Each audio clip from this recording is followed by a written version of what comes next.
ওদলাবাড়িতে বিজেপির বিশাল বিজয় মিছিল, অকাল হোলির মেজাজে গেরুয়া শিবির।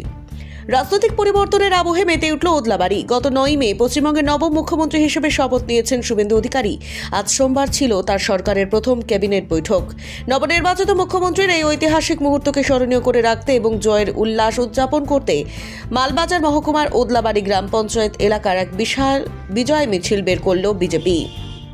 এদিন ওদলাবাড়ি কালী মন্দির প্রাঙ্গণ থেকে মিছিলটি শুরু হয়। এরপর কয়েকশো বিজেপি কর্মী সমর্থক স্বতঃস্ফূর্তভাবে মিছিলে পা মিলিয়ে জাতীয় সড়ক পরিক্রমা করেন। মিছিলটি ওদলাবাড়ি চৌপতি হয়ে পুনরায় কালী মন্দির চত্বরে এসে শেষ হয়।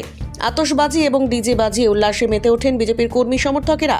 গেরুয়া আবির উড়িয়ে কর্মীরা একে অপরকে শুভেচ্ছা জানান। স্থানীয়দের মতে ওদলাবাড়ি বাজার ও সংলগ্ন এলাকা যেন এক অকাল হোলির রূপ নিয়েছে। সোমবারের বিকেল ডিজের তালে নিচে গিয়ে আনন্দ প্রকাশ করেন সমর্থকেরা। মিছিলে অংশগ্রহণকারীদের হাতে ছিল দলীয় পতাকা এবং মুখে ছিল জয় শ্রীরাম স্লোগান। কয়েকশো কর্মী সমর্থকদের উপস্থিতিতে এলাকা কার্যত স্তব্ধ হয়ে যায়। মিছিল চলাকালীন কোনো অপ্রীতিকর ঘটনা এড়াতে এলাকায় পুলিশি নজরদারি ছিল চোখে পড়ার মতো। মোতায়েন ছিল কেন্দ্রীয় বাহিনী। মুখ্যমন্ত্রী হিসেবে শুভেন্দু অধিকারীর প্রথম ক্যাবিনেট বৈঠক আজ সম্পন্ন হওয়ার পরই এই মিছিলের আয়োজন। বিজেপির স্থানীয় নেতৃত্বের দাবি, এই জয় সাধারণ মানুষের জয় এবং আগামী দিনে উত্তরবঙ্গের উন্নয়নে নতুন সরকার বিশেষ গুরুত্ব দেবে। সব মিলিয়ে নতুন মুখ্যমন্ত্রীর কার্যভার গ্রহণের দিনে ওদলাবাড়ির রাজনৈতিক পরিবেশ ছিল উৎসবমুখর ও উদ্দীপনায় ঠাসা। মিছিলে কি বলবেন? আজকের বিজয় মিছিলে আমরা বলবো, আজকের বিজয় মিছিল আমরা শান্তিপূর্ণভাবে এত সুন্দর করেছি।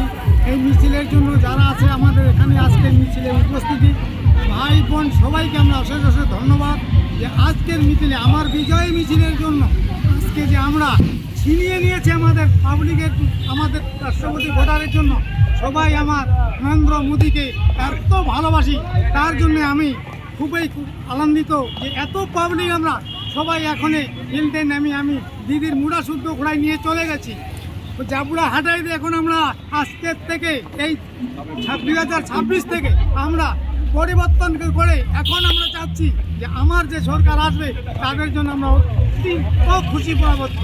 আমি চাই সরকার সবাইকে আমাদেরকে সাথে রাখুক, আমরা সরকারের সাথে আছি, যেন ওই টিএমসি যেন আর এই ভারতবর্ষে যেন ওর মুখ দেখতে না পায়।